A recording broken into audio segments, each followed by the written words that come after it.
Hello and welcome to the Emmy Awards. I'm your host, Emmy Cardinale, and this is my podcast where I talk about what I've been watching or rewatching once a week.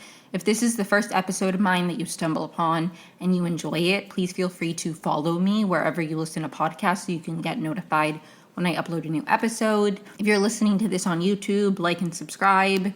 If you've listened to a few episodes and you would like to leave a rating or review, that would be nice. All of that is optional, obviously. Tuning in means so much to me. So thank you so much for even clicking on the podcast and caring to listen. So as the title suggests, this episode is going to be about Nobody Wants This Season 1. Now, you might be saying, Emmy, isn't this new season that's out of Nobody Wants This Season 2? And you would be correct. However, I never watched Season 1. And I really wanted to, not present tense. I really wanted to because I wanted to watch season 2, but I hadn't watched season 1. So I was like, let me watch seasons 1 and 2, and then I'll do a podcast episode about both. But I have to be honest, I only just finished season 1, and I don't want to rush through season 2 or delay the recording of this podcast just to cover season 2. So next week I will talk about season 2 because I do think that I'll finish that within a week.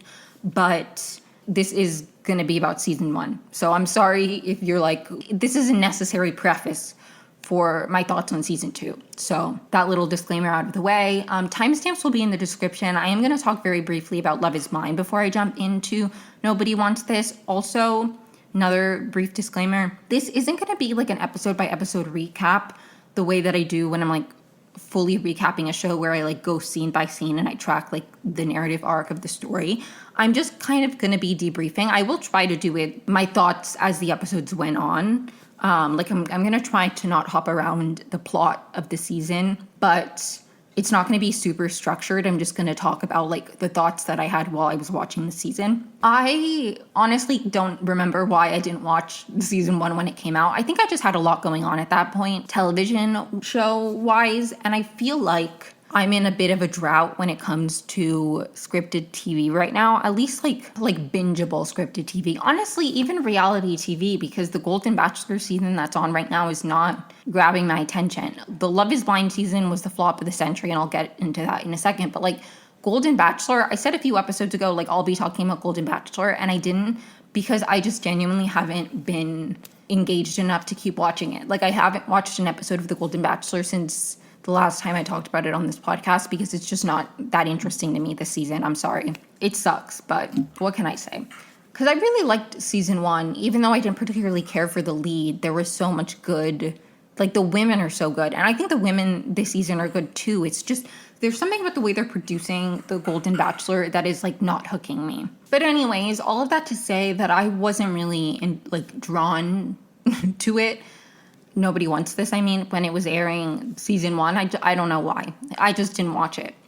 But the season 2 marketing got me, and I was like, you know what? Let me go back and watch this. I have time now. I feel like I've been rewatching a lot of shows. A few episodes ago on this podcast, I talked about how I was catching up on Only Murders in the Building. I was revisiting old shows, and the season 2 promo for Nobody Wants This did get me. And I was like, you know what? Let me not revisit, but visit the show that I haven't talked about. So anyways, before I get into that, I do very briefly want to talk about the Love Is Blind finale. Obviously, we still have the reunion to come. But in terms of the weddings, what a flop. What a flop of a season. And you know what sucks too is I don't know. Love Is Blind keeps getting worse and worse, where the couples become less and less believable. And I understand that it's probably difficult in terms of casting because at this point everybody wants to be an influencer. But the thing about Love Is Blind is it's just so unbelievable that any of them are really genuinely there for love. That is really annoying to watch because I will say, as much as I take issues with the Bachelor franchise, I think they do a good job of casting a range of people who some of them clearly are just there for TV. Or even the people who are there for TV and want to make a good show. It seems like there's a genuine balance. I just don't know. There's something about the season of Love Is Blind where I really didn't feel like anybody was super invested. And the couples just sucked. There was nobody from the pods that I was particularly invested in. The one couple that I genuinely thought had a chance was Megan, Sparkle Megan, and Jordan, because she seemed the most in it, he seemed the most in it. Like, they felt like they genuinely liked each other, and the others didn't. But anyways, the first wedding we see is Anton and Ali, and I didn't think that they were going to get married. Honestly, the weddings went how I predicted they would go, because to me it felt like the women in the relationships were more in it. Sparkle, Megan aside, the two other relationships that made it to the wedding day. I mean, Sparkle, Megan, and Jordan didn't even make it to the wedding days technically. But like the finale episode, I guess, the people who made it to the finale episode. It really felt like in the two relationships that we did see go to the altar, it felt like it was like the men were more invested and the women had more like red flags about the men, you know? Most of the conflict in those relationships was like something that the men, you know, Edmund, the way that he was, you know, talking to KB, and like, you know, it was a lot of like took issue with his behavior and his actions. Whereas same with Ali, like she took issue with Anton's actions and Anton's behavior. It wasn't really like the other way around. So I anticipated the weddings going the way they did. And I feel like I've said this before, but for me, the weddings are like not super engaging. I really want to go back and rewatch Love is Blind season 1. Maybe it was something about casting. Maybe it was the editing was different. But I really don't remember Love is Blind, the early seasons, feeling this monotonous and like dragged out and frustrating. And I'm somebody who's always like, give us more. You know, I think shows in this day and age are too short. But I think there's something about Love is Blind and the editing specifically that really, I feel like it's getting worse and worse in terms of like tracking a narrative arc and concisely getting across what I don't know. My memories of Love is Blind season 1 was very like like it felt fast paced and like I was engaged the whole time. And I don't think that's just because of the casting. I think there's something about like, I feel like the pods, and I might be completely misremembering, so I do want to go back and just like maybe not rewatch all of season 1, but just kind of, you know, hop through to get a general sense. But like if I'm remembering correctly, the pods didn't last that long. I feel like it probably had like 10 episodes. Let me at least check how many episodes season 1 had. Sorry. Okay, yeah, Love is Blind season 1 had 10 episodes. And the reunion, if I'm remembering correctly, was on YouTube. And obviously Love is Blind became a phenomenon, and I understand why they gave us more episodes, but I just really feel like they're doing themselves a disservice in the way they're editing, the way they're casting. Like, the show needs a huge overhaul because it's really, really falling flat. I think if you can't even get one couple that makes it to the wedding, I feel like you did a bad job, especially because we know, and I don't know about this season, but Love is Blind very often has couples that like, they do get engaged, but they just decide not to follow them. Like, I don't know who's producing the show. They were also, like, they get sued, like, every season. Like, there's something about Love is Blind that, like, as it progresses, I become more and more disillusioned with it. It's really, really annoying me. This season was, like, a nightmare to watch. And I did have moments where I was, like, engaged and I was interested, but it's just, like, I don't know. The end of the season, horrible. It's not even, like, all the relationships were train wrecks, but I was entertained. I was just uncomfortable. I was just like, why am I watching these people be... Like, there were some positive moments, but overwhelmingly, it was such a flop of a season. It really was. I really didn't enjoy it. But anyways, Ali and Anton, they get to their wedding. He says yes, she says no. There was an unbelievably long pause before she said no. Like, genuinely, my sister had sent me a message, and she's like, I mean, when you get to the part where Ali and Anton say... Like, can you let me know if the pause is, like, very long or if I'm going crazy? And I was texting her while I was watching it, and I was like, okay, it's still going. It's still going. I'm still typing, and it's not over yet, the pause. So, like, it was unbelievably long. So she says no, and she's basically like, you're not the person I fell in love with in the pods. I wasn't surprised. Like, fork found in kitchen. Okay. I really didn't care. I didn't think they were, like, a good pair. KB and Edmund's wedding was a lot more emotional and engaging because Edmund's mom is not there, which is already heartbreaking because we got the history of him in the pods talking about his mom and being in and out of foster care, and his mom, like, being very inconsistent. And then we see his mom, and his mom is, like, taking all this credit for raising Edmund, and then she's not even there. And it was very, very sad. Like, it was very, very sad, and my heart really does go out to Edmund. Like, In terms of the relationships, I didn't want KB and Edmund to be together, but not because I think either of them is like a bad person, or even I don't like the narrative that people have of Edmund that like he's not ready to be in a relationship. Maybe he's not, but I also just feel like I really don't like the attitude of like thinking that people need to be perfectly well adjusted in order to be deserving of love. Like maybe he's not at the capacity where he could genuinely be a good long-term partner. Maybe that's true, but I think when somebody has clearly like been through as much as Edmund has been through and has still like tried his best to like he went to college, like he's thriving like in spite of everything he had going against him.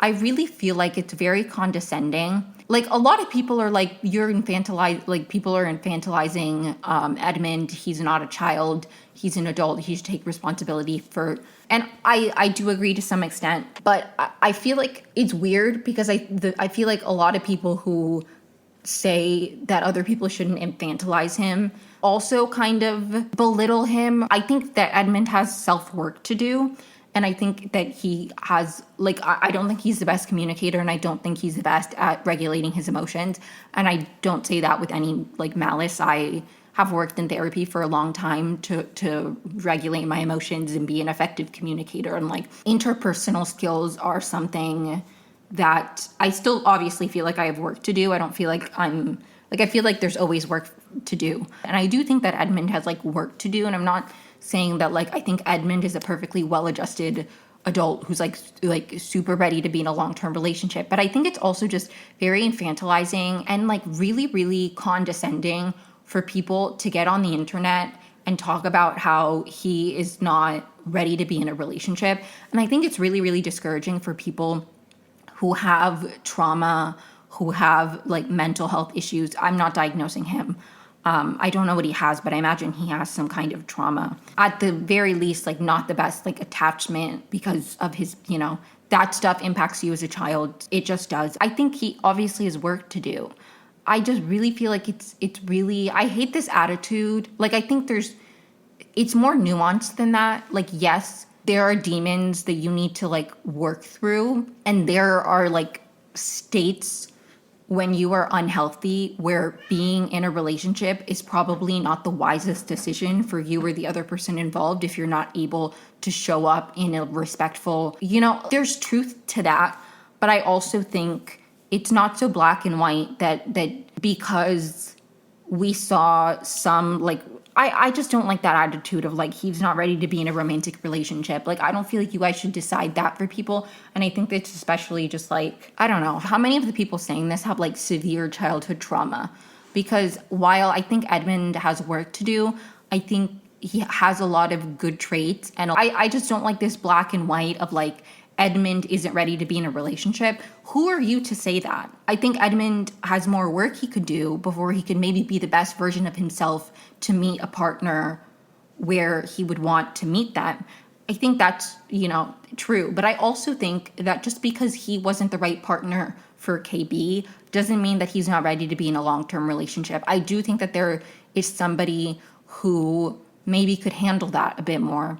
Or not handle it, but like KB clearly wants and needs something else from a partner. And that's okay. But just because KB isn't the partner for Edmund doesn't mean that he's not capable of being in a relationship. It might take work on both ends, but I don't think you need to be a perfect person to be in a relationship. And I don't like that feels very condescending. At the same time that people are like, don't infantilize him, I feel like you're condescending about like his capability of being in a relationship because you're assuming all of these things about him when I don't know. That being said, I do think he should go to therapy. I think most people should go to therapy, and obviously so anyways, sorry, but that wasn't even, that was an unnecessary tangent. I just genuinely have a soft spot in my heart for Edmund because I think that while, yes, he had moments this season that clearly he wasn't like emotionally regulated and able to communicate well, I feel like context matters. And while trauma is obviously not an excuse to treat people poorly, I think in the context of everything that Edmund has been through,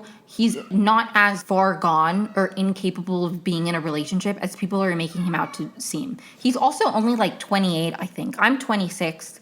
I still feel like I have a lot of work to do, and I didn't even have the childhood that Edmund did. So I just feel like it's a little bit premature to say that he shouldn't, like, I don't know. The discourse around Edmund does really bother me, because I feel like we can criticize people's behavior and like take issue with the way they handled things without making sweeping generalizations about their capability of being in a long-term relationship, when at the end of the day we don't know these people. And the conversation shouldn't be he's not ready. It should be, Edmund, here are the things you can improve. Because what if he wants, like, what? I don't know. And I also think people with different like traumas or sensitivities, as somebody who like has certain traumas and certain sensitivities, I feel like sometimes it also, like, it's not about not being ready or able. It's just about being with the right person who's able to like work through those moments or like understand your triggers. I don't know. Maybe it's just because I love people in my life who are mentally ill and I am mentally ill, but I don't feel like it's such a blanket statement of like he's not ready to be in a relationship just because he has work to do and just because he has trauma he's clearly still working through. Because I think if you love somebody, and obviously I'm not saying if the person is harming you, like that's a whole separate conversation. Anyways, back to the wedding day. I didn't mean to, I don't know. I have a lot of love in my heart for Edmund, because I think it's a lot more nuanced than just like Edmund bad, KB good, or KB bad, Edmund good. Like I think it's a lot more nuanced than that. I think they weren't compatible long term, but I don't think that means that Edmund isn't capable of being in a long-term relationship. But their wedding was very emotional because his mom wasn't there. And his 5th grade teacher, who he had talked about in the pod, she did show up. And this was like genuinely such a beautiful scene. And it really, like, I think it's those kind of people in the world, that kind of person is so important, you know? And that's really what it means, like, to have community. She was his teacher, but she also like went above and beyond to like show up for him to the point where she's like still in his life as an adult. Like it was so beautiful. It was so beautiful seeing that. And also her not just being like, she showed up for him, like she showed up for him and she helped him and she shaped him, but he also shaped her. Learning how to teach him allows her to teach other students who may be like hyperactive or struggling or whatever in a different way. And like he made her the teacher she is. It was very, very heartwarming, and I'm glad that at least he wasn't alone, because like his mom wasn't there, and that is very heartbreaking. Why am I tearing up thinking? It was sad. Like the thing is, I really just have a lot of compassion for Edmund, because I feel like people don't understand. Trauma is very hard to live through at any point in your life. There is something about childhood trauma that is very, very difficult to navigate, because in those crucial years where you are developing your sense of self is distorted by these things that you're going through. And I just have a lot of compassion. And Edmund is still relatively young. Like, I just don't like this idea that people are like counting him out because he isn't the best version of himself right now. I feel like Edmund is going to be fine. And I think Edmund is going to make a wonderful partner someday. And I don't think it's so black and white. And I really have a lot of compassion, because I am still working through things that I went through when I was a child. And I don't think that we should count people out because they're works in progress. And I think a lot of the times people say that without, like, I don't feel like people put things into the context. Like, there's such a, like, well, that's not an excuse narrative. And it's like, it's not about it being an excuse. It's about context mattering and trauma being the reason, and somebody being, like, struggling mentally being the reason. That matters. That matters. It does. And it matters in the way you talk about it, because it's not about like not taking accountability for your actions. If you aren't able to figure out where that's coming from, then you're not able to like fully grow and work on those wounds. So by acting like it's like an excuse when it's just trying to find the reason and then going from there, like, I don't know. Oh, sorry. I just feel like there's a lot of like people, I feel like, lack a lot of compassion for people who have had, like, I have a lot of compassion for Edmund. I can recognize that he struggles with emotional regulation and communication, and I do think he has work to do. And I'm not like saying that I'm not trying to be an apologist for his behavior. I just really struggle when people make it about somebody's character, especially with the context of like everything that he's been through. And I think Edmund, I think he'll be okay. I really do. And I wish him the best. He said yes, and then she said no. An interesting contrast between KB saying no and Ali saying no is that KB was like, you deserve somebody who's 100% at the altar. Like, basically, like, you didn't do anything wrong, you just deserve better. And, like, you deserve somebody who's sure. Like, basically, like, it's not you, it's me, I'm not sure, and you deserve somebody who's sure. Ali, on the other hand, was basically like, you're not who I fell in love with. Like, Ali was like, it's not me, it's you. So that was an interesting contrast. But I do think that maybe KB should have like broke it off before the wedding. I don't know if going to the wedding was super necessary, but I don't really know. I wish them both the best. I feel like they'll do okay. They weren't compatible long term. And then finally, the episode ends with Sparkle, Megan, and Jordan. They don't even make it to the altar. We see a conversation with them before even they get to the wedding day, and she is being so nitpicky about, like, in my opinion, she's like, we're so different. You're a picky eater, I'm an adventurous eater. Like, the stuff she's bringing up is like, okay, girl, that's not that deep. Do I think, like, the thing is, it can be that deep, right? It can. I think that people are allowed to have like things that may seem frivolous that are like important to them to share with a partner. I'm not saying that like it's not that deep. Maybe if you're a big foodie and you want to go to all these different restaurants and you want a partner who, I don't know, like maybe it is that deep. But like it just felt very nitpicky where it's like, why are you bringing this up now? But she just, anyways, she calls it off with him. And it was very sad. It was very sad to watch. And spoiler, this hasn't happened. Like, the reunion hasn't happened when I'm recording this. It might have already aired by the time this podcast episode goes live, but I just want to give that spoiler warning. But I saw the day of the finale episodes, like before, because I stay up to midnight to watch them. I live in LA. I'm not going to not stay up until midnight. So I stayed up to watch the wedding episodes, and I had already seen that Megan was, spoiler, again, please stop listening if you care, that Megan had a child. So I was like, okay, so she's not with Jordan. That's it. That's a wash for the season. Nobody's getting married. So I had already seen that. And in their breakup conversation, when she talks about like the you know, being a step parent and thinking that she thought she was ready, but she's not, and this has made her wonder if she's even ready to be a mom, I was sick to my stomach. I was like, how are you saying that? Because a big issue, basically what it came down to was their lifestyles were too different. She wants somebody who can like drop things and like go with him, and he has like responsibilities. He says in his confessionals that he thinks that if he had money, that they'd be getting married. And I do think that's part of it. I do. Because while I do think obviously having a child is part of it as well, I do think the lifestyle difference, quote unquote, it really made me sick to my stomach that I'm like, she's talking about how she's not even sure she wants to be a mom. This man introduced his child to her and was like ready to bring her in to his child's life, which is a huge deal. Like, that's annoying to me. I was annoyed at her. I was like, I really don't like you. I really don't like you. And I was pretty pro Sparkle Megan. Like, a lot of people hated her, and I was like, you know what? I think it's sweet that she has this connection. Like, I saw a lot of people clowning on her for caring so much about the connection of her dad having type 1 diabetes and Luca having type 1 diabetes.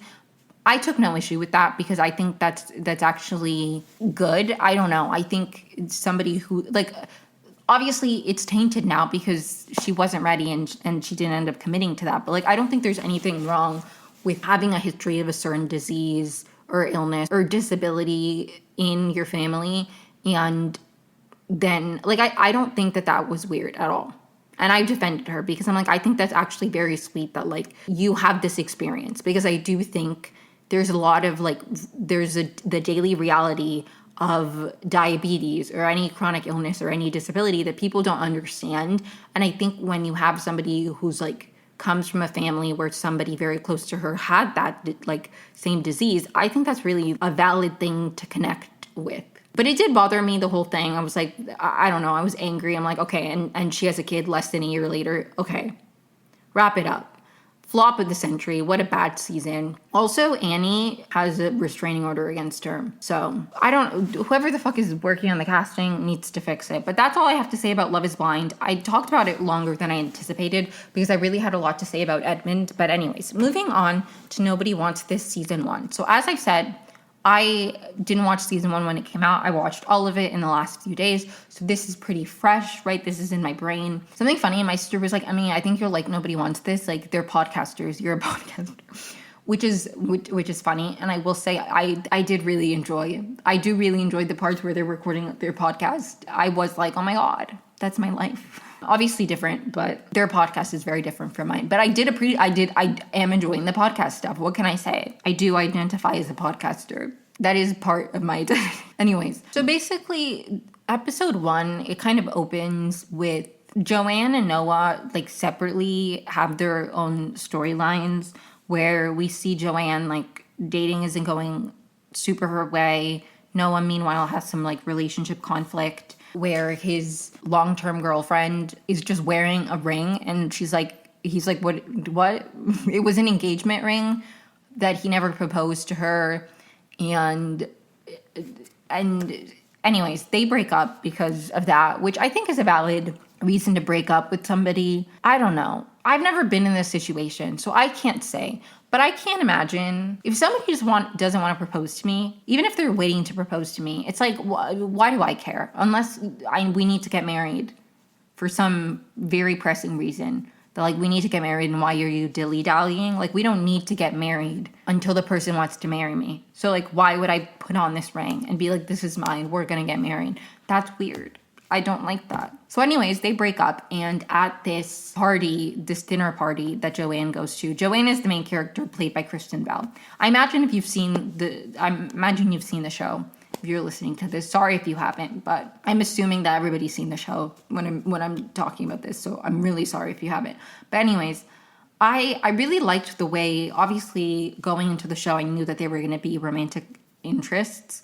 And I feel like that's pretty set up. It feels very much like that's what the show's going to be about. But anyways, and I liked that we kind of saw each of them in their relationship struggles before meeting. I think that was done really well because I think sometimes we just start with like, I don't know if inciting incident is the right term. Anyways, but like sometimes I feel like we would just start with them meeting each other. I like that we got a little bit of backstory of like where they each were in their romantic lives before meeting each other. I feel like it set up the story very well to be like I feel like, and I'm only 1 season in, so maybe season 2 changes this, but I'm really enjoying the way that they each feel like their own fully fledged characters, and the relationship is just moving each of their stories along versus like one person is a plot device for the other person, if that makes sense. So I feel like that was a good preface. Like, no hate, not to bring this up, but I make everything about Yellow Jackets. And one of my biggest critiques of the Melissa-Shauna dynamic was that it felt like Melissa wasn't a fully fledged character outside of her relationship with Shauna. Like, she was a background character, and then the first time, like, it felt like she was just a plot device to move Shauna's story along, to connect the past and the present. It didn't feel like Melissa was a fully fledged character who then the relationship with Shauna was a storyline for her. It felt like she, like, I don't know. And and obviously they're very different structured shows, and Joanne and Noah are the protagonists and the main characters, so obviously it's different, so like whatever. But I just really like that, because I feel like sometimes when it's like a love story, it's like, who is this person outside of the relationship dynamic? And I feel like from the beginning, we're getting a good picture of like who each of the people are and where they are romantically before they meet each other. I really appreciated that. But anyways, they meet, and she's been informed that like rabbi, recently divorced guy, and then I don't remember who the third person was. 3 people are going to be at 3 like eligible men are going to be at this party. She like assumes that another guy is the rabbi, so she starts talking to Noah, and she's like, they hit it off, there's flirty banter. She's like, oh, and there's a rabbi here. And he's like, really? And then she points out the person who she thinks is the rabbi. Anyway, she finds out later that he's not the rabbi. Or the guy that she thought was the rabbi isn't the rabbi, and Noah's the rabbi. Anyways, Noah is a rabbi.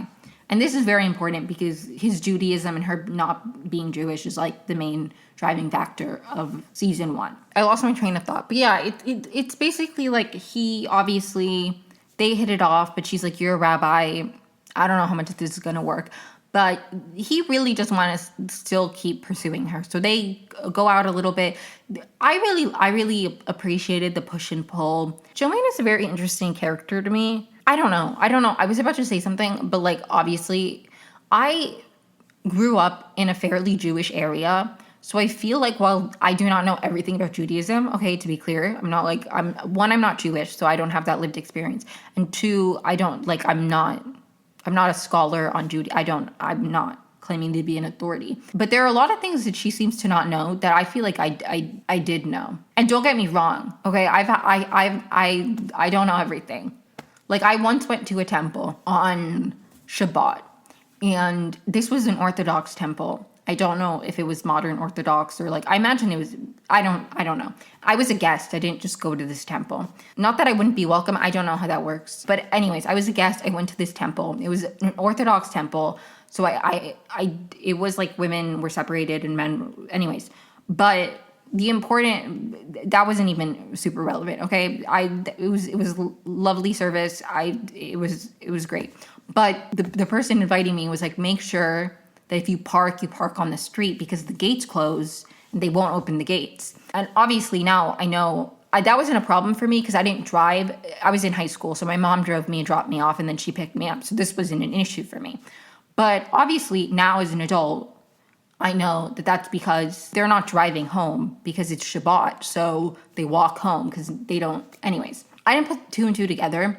And like, I genuinely completely forgot that they're not going to use electronics, electricity, anything like that. Anyways, as I'm leaving the service, I pull out my phone to check the time, and that was mortifying for me. That was so embarrassing for me. I'm like, I look back now and I'm like, and it was like it was fine. It was fine. I lived, but like, I look back and I'm like, I'm so stupid. I'm so stupid that I like. And now, obviously, if I were to, I would do a lot more research now if I was going into like a different cultural environment that I'm not used to. I would do a lot of research now as an adult. So like, again, I don't know everything. And I know a lot more now as an adult. I think just because I'm more curious. So now if I was like, I would look into things more, and I feel like I just have. So like, I know more now as an adult. But anyways, sorry, I went on that unnecessary tangent. But it was just very interesting. Like, she asks him like, "Can you have sex?" And I'm like, she clearly, I feel like, doesn't, and that's fine. I think that's very interesting narratively to have somebody who's like a complete outsider to the group versus somebody who just like, because you can not be part of a group but be more familiar. I think it's more interesting narratively that she clearly like has no relationship to Judaism at all when she's introduced to Noah. And obviously there's like a lot of tension because it's like, we can't date, you're a rabbi, I don't believe in God, like this isn't gonna work. But they get to know each other and they really like each other, and they keep going. A few hiccups happen along the way, obviously. In episode 3, they go on like their first date-ish. I mean, no, it's not their first official date, but like they spend the day together as friends because she's like really resisting, and he's like, let's just meet as friends. So they hit it off, they get ice cream together, and then they have their first kiss. And this was very romantic. It was really, really slay. And then when Noah turns his phone back on, he has a billion missed calls from his ex who was in a car accident. So he's in the hospital dealing with that. And Joanne is spiraling because he's not replying to her text, and she thinks that she blew it because she made a joke of like, I'm pregnant. And her sister's like, that was a bad joke. Men don't think pregnancy is funny. I will say, I really like the dynamic of the sisters on the show. I find that to be some of the most enjoyable parts, and maybe other people don't feel that way. But I really like Morgan and Joanne's dynamic. Like, I really love it. And I enjoy the podcast parts. I am a big fan of the show. Like, I really do enjoy it. Season 1 was so good. I don't know if season 2 is going to be as good, but I really enjoyed it. It was such a like compelling watch. Like, I think sometimes TV is like good and easy to watch, but it isn't as like thought-provoking or moving. I feel like this does a good job of being both, where it's like I'm invested and I'm engaged and I'm intrigued and I'm And hell, I'm even learning things, you know, but also it's like not too heavy or like difficult to watch. Again, at least season 1. I don't know if something tragic happens in season 2. I'll get to that next episode. But like, I don't know. It's a very good show. It's a very good show, and I think it does a good job too of again, at least it's season 1. I don't need to make all the disclaimers. I just genuinely, I've only watched like 10 episodes or 10 minutes into the first episode of season 2.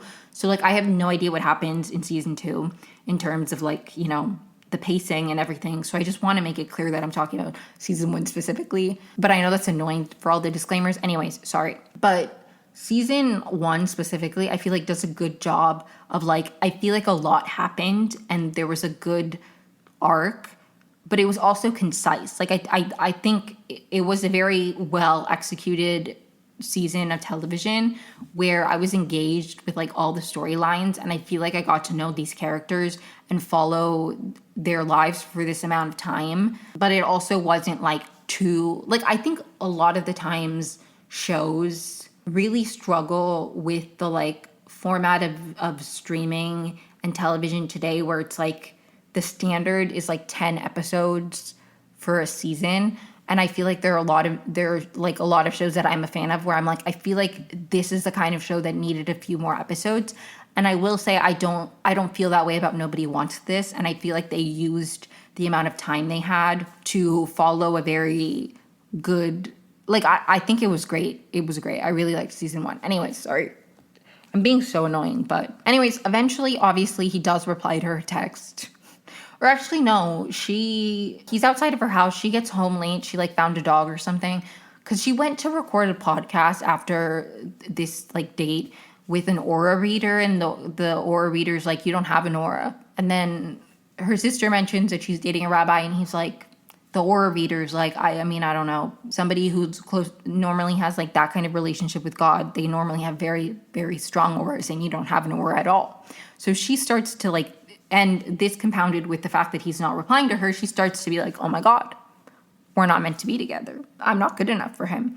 And so she sees a dog on the side of the road, and she's, I think, partially fueled by this, like, wanting to be a better version of herself for Noah. Like, she doesn't feel deserving of him. She, like, you know, saves this dog. Anyway, she gets home late to her house, and he's there.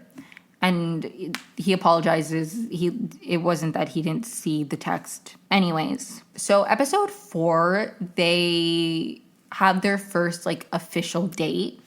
And Joanne and Morgan's podcast, which is called Nobody Wants This, and I really liked that. I liked that that was the name of the podcast, and that's why the show is called that. But anyways, so on the podcast, they talk about sex and relationships, and they're going to have a guest to talk about, I think, like a vibrator that the guest specifically created. Anyways, so she needs to find this vibrator, and Morgan ends up not being able to do it. So she's like, I need you to do it. Meanwhile, Joanne's on a date. So they go together.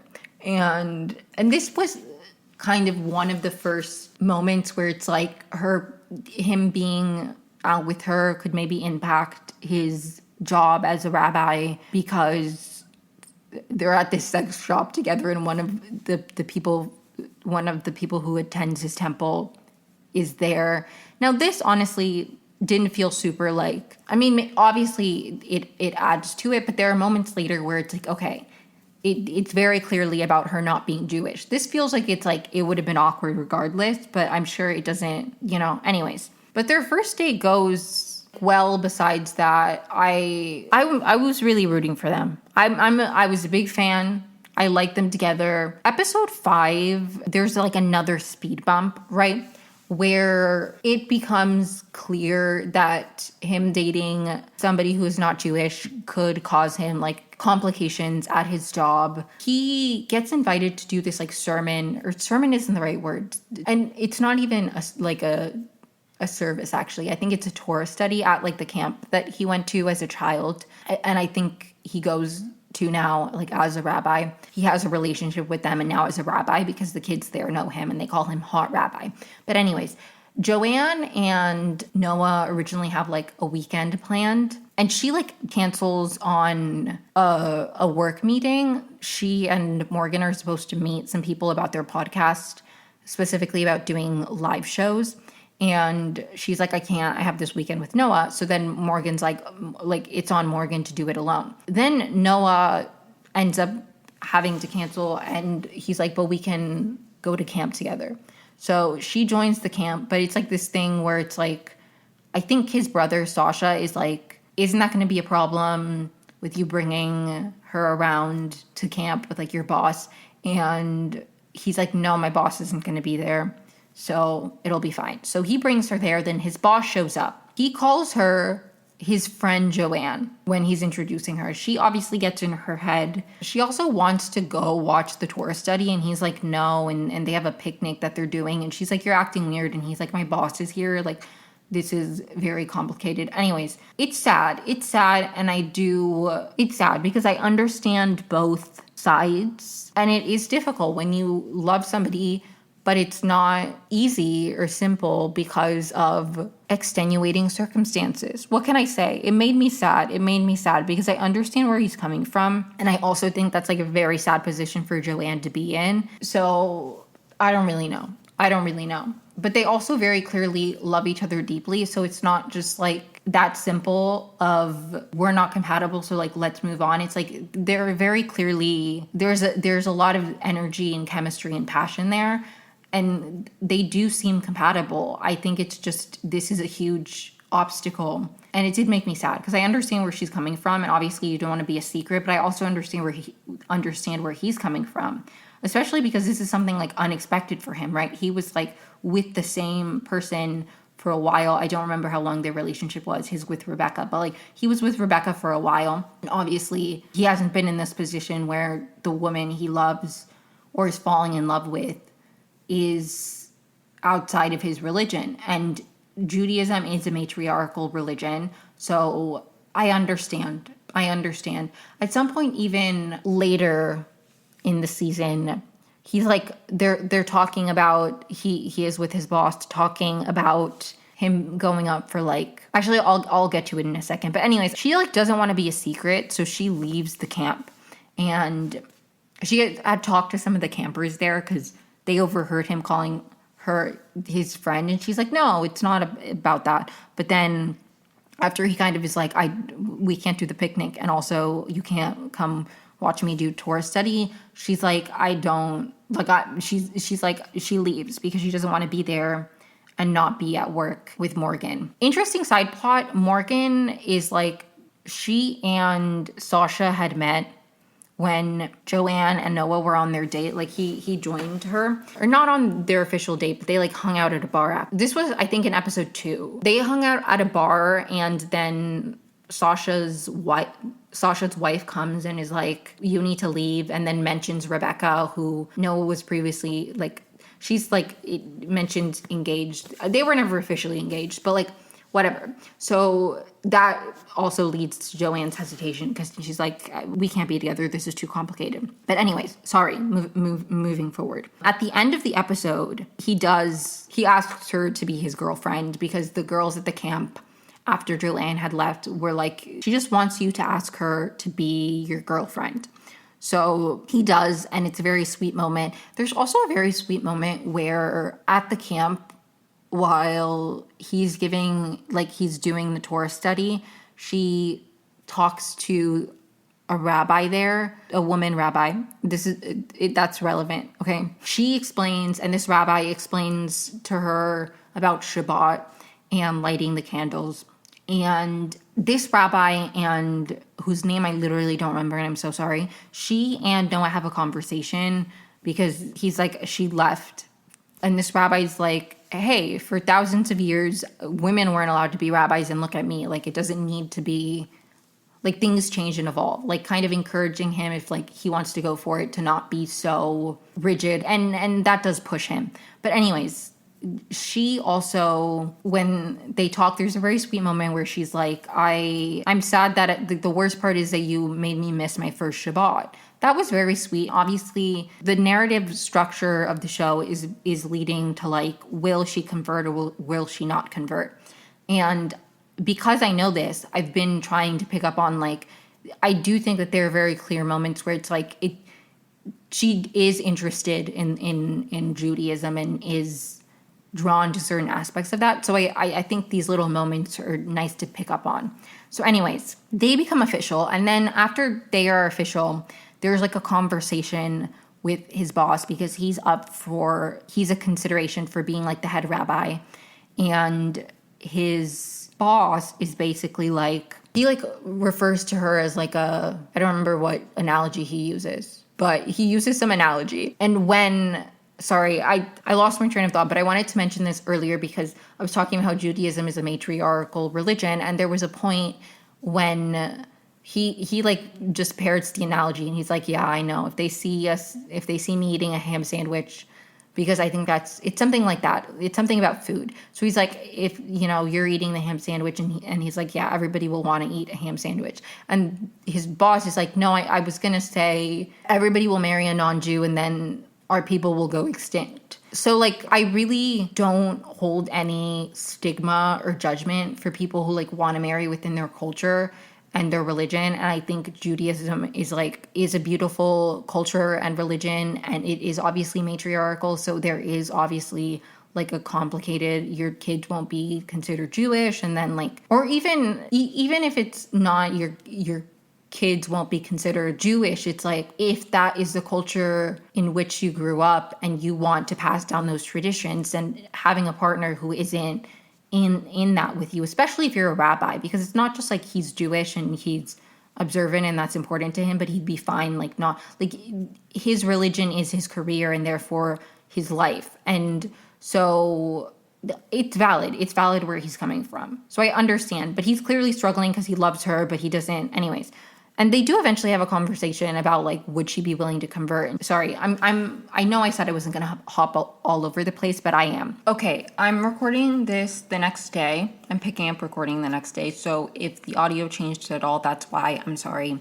I started getting tired, so I just called it a night because I felt like I was beginning to be incoherent. So anyways, the last episode of Nobody Wants This that I talked about was season 1, episode 5. Season 1, episode 6, I really liked this episode. This was, interestingly enough, one of my, I don't know if it was my favorite, but I really enjoyed this episode because basically Joanne invites Noah to a tradition now that she and Noah are like official, because he asked her to be his girlfriend at the end of the 5th episode of season 1. She's trying to bring him around her family, so specifically her sister. So she invites him to like this Vanderpump Rules night that they have every Sunday, because that's their version of church. And then her parents unexpectedly decide to join, and Noah takes this very seriously because he takes impressing parents very seriously. And I really liked this episode in that I feel like the show does a good job of having us learn stuff about them based off of how they act in present situations, if that makes sense. Like, you can clearly tell that Joanne's relationship to her parents and meeting parents, and like, they just have, like, I appreciate that. And maybe that sounds like very dramatic, but it's very, or maybe I'm overthinking it, but I just feel like a lot of the times shows will like go over the top to like just tell you something instead of showing it to you. And I think this show does a good job of, it doesn't feel like there's exposition. It just feels like we learn about their history based off of the present conflict in a way that I think is done really well. Or even the way that we see, the episode is called The Ick, and it's very much like Joanne begins to be really turned off by Noah and the way he's acting with her parents and trying to improve her parents. And she's like, and Morgan's like, you have the ick. And she's like, yeah, I have the ick. Like, I guess I'm gonna have to break up with Noah. And Noah, this was one of the best scenes of the entire show. And I know I'm not like alone in thinking this. This was a scene that I had seen before I watched the show at all. Like, this was a scene that had come across my feed a few times because it was very powerful, where she's clearly acting weird around him and he can tell that she's getting kind of uncomfortable, and he's like, I can handle you. And that was so beautiful. What more could you want in a relationship? Like, it was beautiful. It was a beautiful scene. It was a beautiful moment of like him being able to recognize that she was uncomfortable and then coming back from that and just like confronting it head on, instead of just like not being attentive to her emotions and then that maybe boiling over, which is something that would happen in a lot of different other couples and a lot of other different TV shows where like this would have just boiled over and like it would, you know what I mean? And the way that it was so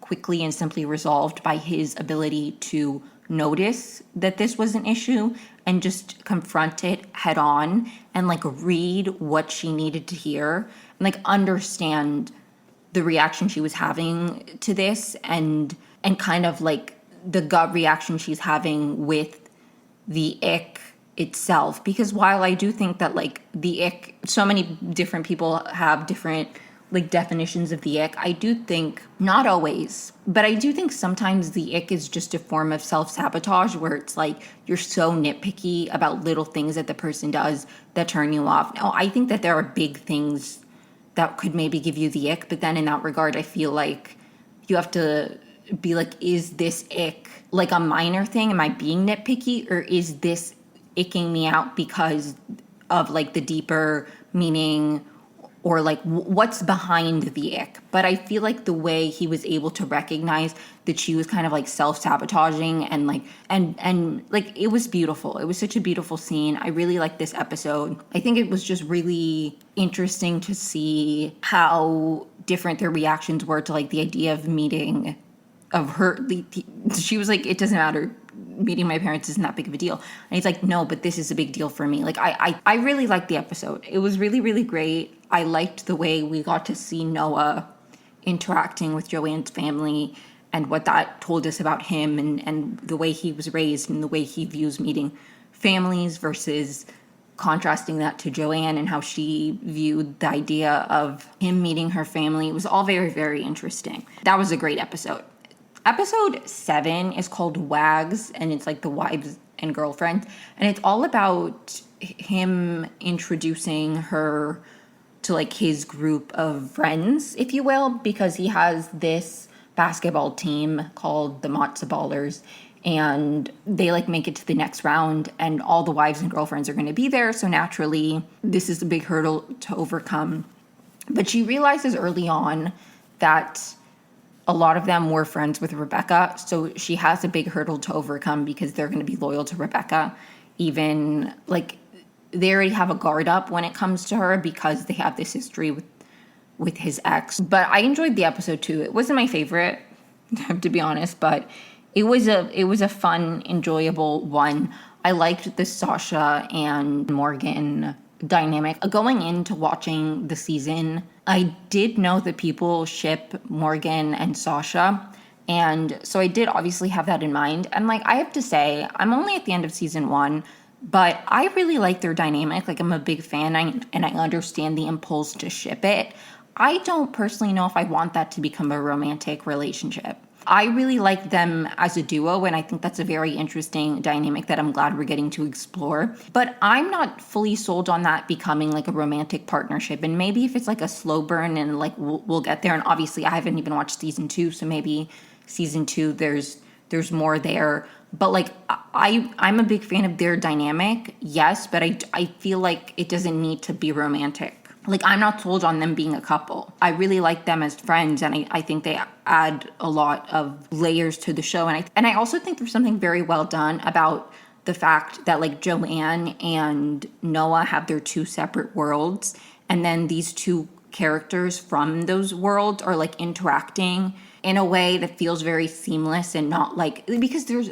Very often in TV, when there's like little groups of people, right? I think of like Rory, and she had her like high school friend. She went, and then she had her Stars Hollow people, and then she had her Yale people. And there's always a moment when like the Stars Hollow people interact with the Yale people where you're like I always think about Rory's 21st birthday party when Logan meets, what was his name? Zach? I think his name was Zach. Anyways, whoever the guy that Lane ends up marrying, who wasn't the guy who she should have ended up with, but obviously she was meant to end up with Dave, which is actually super funny because that's Adam Brody. Anyways, when Logan meets, I think his name's Zach. If it's not, I'm sorry to him, but I don't care enough to Google it. So, but there's like a very awkward tension, and I think there's just something really interesting about, from the beginning, having these 2 separate worlds interact this frequently beyond like they have their own friendship going outside of like when they are in the same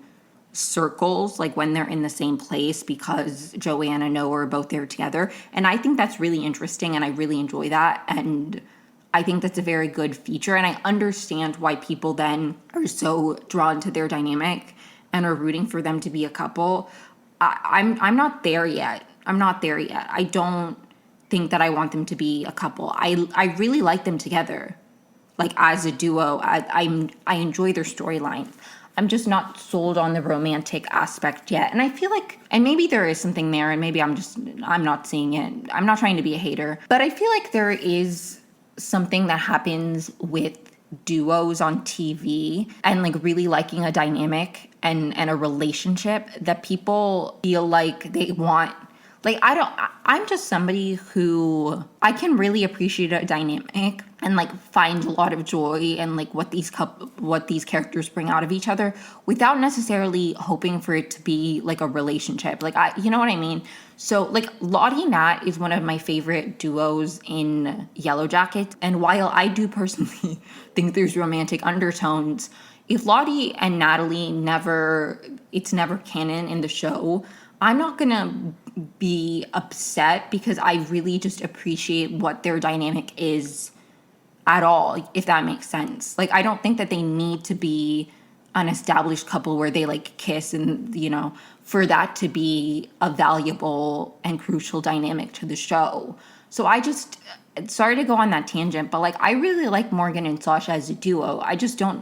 I'm not shipping them right now. Maybe season 2 will really sway me. I just genuinely, I like Sasha's relationship with Esther. I think, I don't know. Again, I haven't seen season 2. I'll talk about that next week, but my apologies. But I like the episode. Definitely, the show is just very easy to watch and it's fun and I enjoy it. Like, it's very, I have very few complaints about the show. Episode 8 is called Rebecca's Box, and it's all about the fact that Joanne finds out that Noah has a box of Rebecca's things, and she begins to spiral about it. Now, I don't know, because I've never been in a relationship, so like maybe I would take this, but I don't know. Maybe it's because I haven't been in a relationship, so like maybe there's something that comes out of you when you're in a romantic relationship where you do become possessive, and that's like normal and natural or whatever. But because I've never been in a relationship at this point in my life, I genuinely, when I get into a relationship, if that ever happens for me, I'm not going to care about somebody's past. Obviously, I think there would be like a hesitation if it was fresh, because then it's like, how healed are you? And like, those are separate conversations. But like, I don't understand this impulse of like being so jealous of somebody's past, because it's like, well, it didn't work out with that person for a reason. So like, why am I going to be resentful of the fact that you had relationships in the past that shaped you into who you were? And maybe it's just because I'm a very reflective person, and I feel like I've been versions of myself that I've like worked to change, and I've had friendships in my life that like, you know, and obviously that's different than a romantic relationship, but I just can't imagine. And again, maybe it's just because I've never had that feeling, and I've never felt like so enamored with somebody and like truly like you know, that's my person, where I would feel possessive. But I don't know. I feel like there's something very beautiful about, I don't know. I think that romantic relationships don't need to be all or nothing, and you can like have love and appreciation for what that person meant in your life without thinking that you're going to work long term. And I just don't feel like I would be like upset or jealous about the fact that somebody's holding on to something, memories of a person who they were romantically involved with, because they're not romantically involved with them now. Holding on to a nice memory of it doesn't mean that you want it back. Like I have a lot of like nostalgia and like fond feelings and like, you know, mementos of eras of my life that I wouldn't want to go back to, but that doesn't mean that I can't look back at those moments and be grateful. You know what I mean? I don't understand this whole thing. And again, maybe it's just because I am a spinster and I've never been in a relationship and I'm like an old maid. I don't know. Maybe all the people who've been in love understand it, but I just genuinely can't imagine the idea of being possessive and like jealous about the fact that somebody has things. I also like, I don't know. I have a film camera. I take a lot of photos. I have like boxes of photos. I feel like if I was in a relationship with somebody and it was like that formative of a relationship, I would also want to hold on to like key memory things. I feel like there is this thing in relationships, this idea that like if you still feel something towards the person, that means that you want them back or you're not over them. And I feel like there's a world that can exist when like where like somebody or a past relationship can invoke a feeling in you. Maybe it's negative. Maybe somebody still angers you. That doesn't mean that you're not over the person. Like this is something that people always say about like Bachelor contestants. Like I remember Jen Tran. People were like, maybe it wasn't Jen Tran. I mean, people have said it before, but I've seen people be like, this bachelorette is still so angry at this other person. They're clearly not over them. And I just don't feel like it's that black and white. You can be angry at somebody and like hold a lot of feelings towards them, or even like be wistful and like nostalgic and like I wonder what if, and that doesn't mean that in the present day you want to pursue them romantically. I think relationships, while yes, obviously a lot of it is about feelings, so I understand why maybe the person you're in a relationship with having some kind of feeling about somebody that they were previously romantically intertwined with can be like triggering for you. I understand that. I just feel like relationships aren't just about feelings. They're about like choosing each other and like actively wanting to be in the relationship. So I just don't understand if somebody still has like fond feelings for their ex, it's like, okay, but they don't want to be with them right now. So why am I going to be upset that somebody who was in their life and like shaped them into who they are still evokes emotions? I don't know. Maybe it's just because I've never gotten over anything a day in my life. But like there are things that like still I hold a lot of feelings about. But it's not like I'm actively like thinking about them or harboring feelings or I want that person back in my life or even I want that person to apologize or like, no, it's just sometimes things impact you deeply and they have long-term impacts and you can still have a feeling towards a person without like actively wanting to be romantically involved with that person. Anyways, sorry for that very long unnecessary tangent, but basically Joanne starts freaking out about this box. She eventually tells Noah and he's like, yeah, I'll return it to Rebecca. Rebecca and Noah meet up. We don't see this, but he does return the box. Later that night, maybe not the same day that the box was returned. Obviously, the whole episode didn't take place in one day. But anyways, Morgan sees Rebecca out at a bar and like makes up a name and pretends to like just be like, you know, somebody who wants to chat with her. And Rebecca tells Morgan that she had just met with her ex and he said that his current relationship is nothing serious and all of these things. And Morgan then tells Joanne this, and Joanne doesn't believe it at all. Joanne's like, that's not true. She's lying to you. And this prompts a big fight between Joanne and Morgan. And this was very sad, especially in retrospect, because we do find out that Rebecca did clock that was Morgan, and she did tell her a bunch of things, specifically with the goal of sabotaging Joanne and Noah's relationship, which is a little bit unfortunate. But Joanne fights with Joanne and Morgan fight, and they kind of aren't talking for a while because she's like, you're trying to sabotage my relationship. Like, why are you lying? And she's like, no, this actually happened. And the way that Morgan ends up finding out is that Esther tells Sasha, because Esther is still really close friends with Rebecca. Esther is Sasha's wife, if I didn't make that clear, but I feel like I've mentioned that. Anyways, Esther tells Sasha. Sasha tells Morgan, but it's like, you can't tell anybody.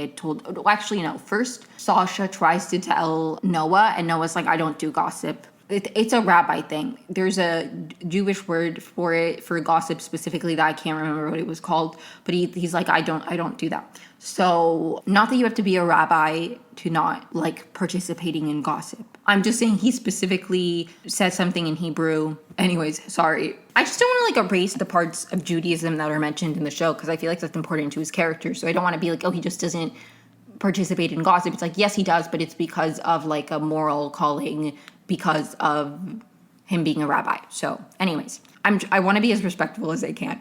Anyways, sorry, moving on. So he doesn't want to hear the gossip. So Sasha eventually tells Morgan. Morgan, I think she does eventually tell Joanne, but I can't remember when. Joanne is like avoiding her, and then I think their parents get them together, and like eventually she does find out, and like they mend fences. I don't remember when exactly. I like breezed through the last few episodes, so they all kind of blur together. Like the beginning episodes I watched more slowly, and then the last few episodes I watched like all at once. So honestly, they all blur together, but eventually that does come out. But in episode 8, I don't think it comes out yet. I think episode 8 ends with Joanne and Morgan like not being on the best of terms. Episode 9, Joanne meets Noah's family, and this was a scene that I had also heard about where she brings prosciutto to his family dinner, and it's like obviously they don't eat pork. Now I will say, when I heard about the scene like literally last year when people were talking about the show, I thought that she just didn't realize that they didn't eat pork. In her defense, she didn't know prosciutto was pork, and I'm a vegetarian, so like I mean I do think I know that, like I did know that. I also think that I would do a lot of research. I'd be really anxious to like not, but also different sects of Judaism, or is it sects or is it denominations? But anyways, there's like different groups in Judaism, and different groups have different levels of observance when it comes to like kosher laws.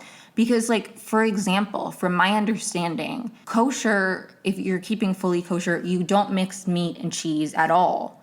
So a charcuterie board, prosciutto aside, isn't even something that if you were fully kosher, you could eat if it was like real cheese and real meat. Obviously, if it's like fake meat and fake cheese, I don't know. But so in that regard, it's like, it's not like if you Google what are the kosher laws, it's like maybe they just don't eat pork and shellfish, but like, they're not as strict in other ways. So I don't know. While obviously this was a faux pas and she should have like Googled, I would also like, if I would just make sure that everything was kosher. Like just be safe. But again, maybe they don't like eat kosher meat specifically. They just, they stay away from like things that are like explicitly like, So I'm like, because I would make sure that the meat that I was bringing was kosher in any regard, because not all meat is kosher. I really don't know enough about this, but from my understanding, it's not just like any beef is kosher. You still have to make sure the beef went through the proper process and is kosher certified. So I would be extra careful. But anyways, sorry. That was a faux pas, but also like she didn't know that it was ham, so it wasn't as bad as it was. But the dinner, it goes really not the best. Really not the best. First, that is like a little bit of a red flag, or like an issue. They throw the charcuterie board away, and then they're very critical, specifically his mom is, of her podcast more than anything. Like, it doesn't feel like her not being Jewish is even like the biggest conversation. It's really like, and I think that's an interesting layer, because I wonder if we don't have context of like, I mean, it seems like based off of what Esther, like the relationship Esther has with her mother-in-law, it seems like she is a very difficult mother-in-law and judgmental in general. So I do think obviously Joanne, but it's interesting because I wonder if Joanne had all of these same traits, like the sex podcast, but if she was Jewish, if it wouldn't, you know what I mean? And obviously they call her a shiksa, so it's not like they ignore the fact that she's not Jewish. It's just like, it seems like they have a lot of problems with Joanne generally. And at some point Esther's like, you can come to Miriam's bat mitzvah, which is, Miriam is Sasha and Esther's daughter who's having a bat mitzvah. And that's like a storyline throughout. There's a moment where, I forgot to mention this, but Joanne and Noah have people over for dinner. They have specifically Sasha and Esther over for dinner at their place, and Miriam is really, and Miriam's there too, and Miriam's really not like excited about her bat mitzvah theme, and Joanne kind of convinces her that it's cool. It was like, take a bite out of the Big Apple, and it was like her grandma was really pushing for it, which is, Bina. And the episode 9 is called My Friend Bina, or My Girl Bina. Let me double check. My Girl Bina. Anyways, they're really not liking Joanne. At some point, Bina goes, Esther invites Joanne to her daughter's bat mitzvah because she's like, compared to you, I look like an angel. Because we had seen, there was like a moment where Bina's like, can you come help me with this in the kitchen? And Esther's like, me? Because that's something that she's never been asked, because she wasn't like the favorite in-law. And now she is, because Joanne, comparatively, anyways. So she invites her to the bar mitzvah. Then at some point, Bina goes into the kitchen. And at this point, they don't like Joanne. But Joanne stumbles upon Bina eating the prosciutto out of the garbage. Well, we don't see her eating it out of the garbage, but they have a conversation later where they're like, the prosciutto's gone. It was in the garbage. I'll get to that. Anyways, so she sees Bina eating the prosciutto and she goes back in, and then she's like, she covers for her, basically. She's like, she was cleaning the kitchen all by herself. Like, we're besties now. And everybody's like, what the hell happened?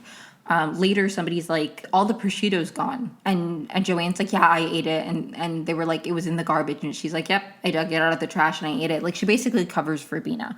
Bina's still not, like, super sold on her. Like, at the end of the dinner, she, like, whispers to her that, like, she still doesn't approve. So, obviously, this is a big thing hanging in the air going into the finale. And specifically in the finale too, he is up for like his dream job.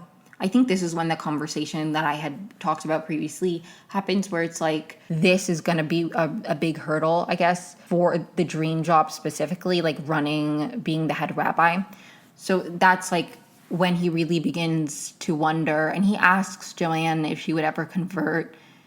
And she's like, or actually maybe at the end of episode 9, he asks her if she would ever convert, and she's like, I don't know. And then I think at the beginning of episode 9, she's like, yeah, converting doesn't seem that hard. Maybe I can do that. They go to the bat mitzvah together, or actually she is like trying to get out of going to the bat mitzvah because of what his mom had said to her. And eventually Morgan and her are like good again. And Morgan's like, why don't we go to the bar mitzvah? And so they go to the bar mitzvah together. And Rebecca finds out, they know that she was tricked. Morgan like confronts Rebecca and is like, I know you were tricking me. Sasha told me. So then Esther finds out that Sasha and Morgan are friends. And there's a moment where Joanne tells Noah that she's going to convert. And he starts bringing up all these things like, I can't wait for you to meet with this person and go to the mikvah and do this, that, and the other. And she clearly is like beginning to realize how like serious of a decision that would be. And she has a conversation with Rebecca where Rebecca explains that like it's his whole life. Like it's his whole life. If he's the head rabbi and she is the rabbi's wife, like he represents the synagogue and so would she. So it's like, it's a big deal. Like, and Rebecca was always ready to take that on. And she's like, you're like gonna be living my dream. So it's like, it's obviously this very heavy thing that now she's like, I don't know if I'm ready to convert. Like, I want to be with you.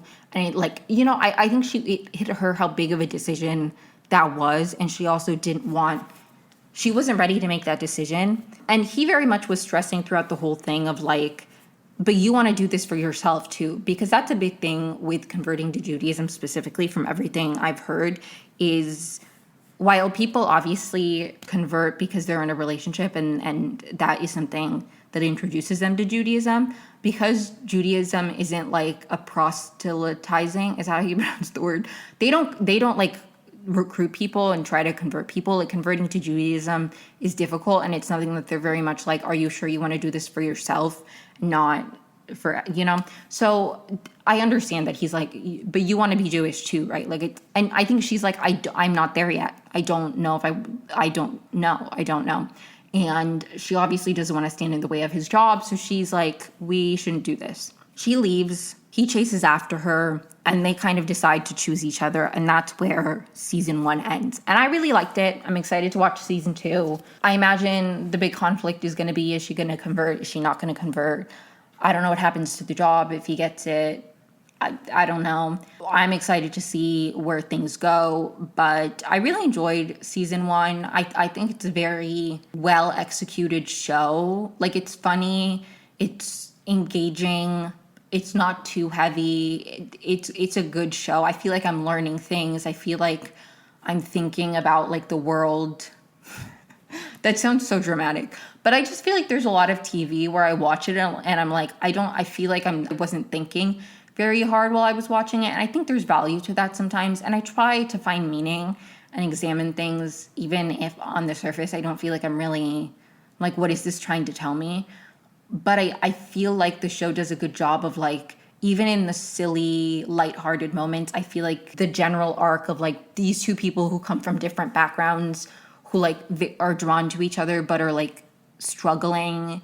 And also she's learning about his culture in a very interesting way. I just like the show. I really like the show. Like, I think it's a good balance of fun, but also, like, heartwarming and, like, moving. And I'm, like, rooting for the couples.